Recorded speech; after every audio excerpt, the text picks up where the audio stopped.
Which guard has building block potential?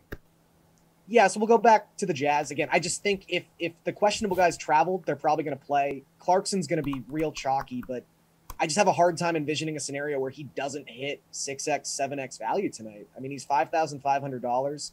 The minutes he's played so far this season with Mitchell, with Conley, with Bogdanovich off the court, he's got a 34% usage rate. He's averaging over a DraftKings point per minute, despite the fact that in those minutes, he's only shooting 31% from the field.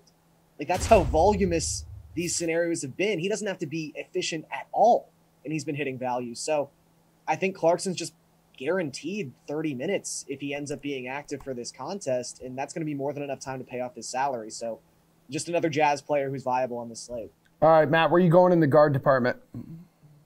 Yeah, I'll give another player that isn't the chalk because that's kind of what I've been sticking to for this. But of course, if Clarkson's in, he's a cash game lock 100%. And even for GPPs, you probably just have to play him. I mean, there's a chance of a blowout here, but he's just so far underpriced with all the guys that are out. But the more contrarian player I'll mention here is that Trae Young is questionable tonight, but it's actually a really good matchup on the road against the Lakers. And if he plays, I think that questionable tag that he probably carries past lock, I think that's going to end up scaring people off. So Trae Young always has massive upside, especially when he's being guarded by Russell Westbrook for at least some of the game.